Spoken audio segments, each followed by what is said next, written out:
1 Samuel au chapitre 13. Saül était âgé de telle année. Lorsqu'il devint roi, il avait déjà régné 2 ans sur Israël. Saül choisit 3000 hommes d'Israël. 2000 étaient avec lui à Michmash et sur la montagne de Béthel, et 1000 étaient avec Jonathan à Gibéa de Benjamin. Il envoya le reste du peuple, chacun à sa tente. Jonathan bâtit le poste des Philistins qui était à Gibéa, et les Philistins l'apprirent. Saül fit sonner de la trompette dans tout le pays, en disant que les Hébreux écoutent. Tout Israël entendit que l'on disait Saül a battu le poste des Philistins, et Israël se rend odieux aux Philistins. Et le peuple fut convoqué auprès de Saül à Gilgal. Les Philistins s'assemblèrent pour combattre Israël. Ils avaient 1000 chars et 6000 cavaliers. Ce peuple était innombrable, comme le sable qui est sur le bord de la mer. Ils vinrent camper à Michmash, à l'orient de Beth-Aven. Les hommes d'Israël se virent à l'extrémité, car ils étaient serrés de près, et ils se cachèrent dans les cavernes, dans les buissons, dans les rochers, dans les tours et dans les citernes. Il y eut aussi des Hébreux qui passèrent le Jourdain pour aller au pays de Gad et de Galaad. Saül était encore à Gilgal, et tout le peuple qui se trouvait auprès de lui tremblait. Ô Seigneur, garde-nous de trembler, Seigneur mon Dieu, par ta grâce, lorsque nous sommes dans ton armée. C'est aux ennemis de trembler, Seigneur, si nous sommes fidèles à ta parole. Amen. Et remplis de ton Esprit Saint. Il attendit 7 jours, selon le terme fixé par Samuel, mais Samuel n'arrivait pas à Gilgal, et le peuple se dispersait loin de Saül. Donne-nous d'être à l'heure à nos rendez-vous, Seigneur, lorsque nous allons, Seigneur, à l'église, ou lorsque tu nous attends dans la prière. Garde-nous d'être en retard, Seigneur, à notre service aussi, respectif. Au nom de Jésus, Amen. Alors Saül dit, amenez-moi l'holocauste et les sacrifices d'action de grâce. Garde-nous de prendre des initiatives malheureuses, Seigneur, qui ont été trop malheureuses pour Saül. Amen. Et il offrit l'holocauste.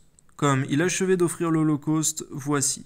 Samuel arriva, et Saül sortit au-devant de lui pour le saluer. Samuel dit, qu'as-tu fait ?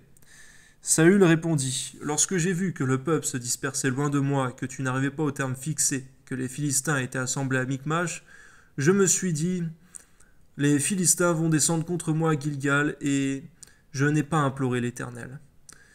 Garde-nous, Seigneur, de manifester la crainte ou l'orgueil, Seigneur. La peur ou l'orgueil, péchés qui ont malheureusement condamné la royauté de Saül. Amen. C'est alors que je me suis fait violence et que j'ai offert l'holocauste. Samuel dit à Saül, tu as agi en insensé, tu n'as pas observé le commandement que l'Éternel ton Dieu t'avait donné. L'Éternel aurait affermi pour toujours ton règne sur Israël, et maintenant ton règne ne durera point. L'Éternel s'est choisi un homme selon son cœur, et l'Éternel l'a destiné à être le chef de son peuple, parce que tu n'as pas observé ce que l'Éternel t'avait commandé. Et on voit combien c'est terrible, il venait à peine d'avoir la royauté, mais il va la perdre. Donne-nous dès le début, Seigneur mon Dieu, pour ceux qui ont un ministère, dès le début du ministère, de par ta grâce manifester l'obéissance qui vaut mieux que les sacrifices. Amen. Puis Samuel se leva et monta de Gilgal à Gibéa de Benjamin. Saül fit la revue du peuple qui se trouvait avec lui. Il y avait environ 600 hommes. Saül, son fils Jonathan et le peuple qui se trouvait avec eux avaient pris position à Gibéa de Benjamin. Et les Philistins campaient à Michmash. Il sortit du camp des Philistins 3 corps pour ravager. L'un prit le chemin d'Ophra, vers le pays de Shual. L'autre prit le chemin de Bethoron. Et le troisième prit le chemin de la frontière qui regarde la vallée de Tseboïm, du côté du désert. On ne trouvait point de forgerons dans tout le pays d'Israël, car les Philistins avaient dit « Empêchons les Hébreux de fabriquer des épées ou des lances ». Et chaque homme en Israël descendait chez les Philistins pour aiguiser son soc, son hoyau, sa hache et sa bêche. Quand le tranchant des bêches, des hoyaux, des tridents et des haches était rémoussé, et pour redresser les aiguillons. Il arriva qu'au jour du combat, il ne se trouvait ni épée ni lance entre les mains de tout le peuple qui était avec Saül et Jonathan. Il ne s'en trouvait qu'auprès de Saül et de Jonathan son fils. Un poste de Philistins vint s'établir au passage de Michmash. Amen.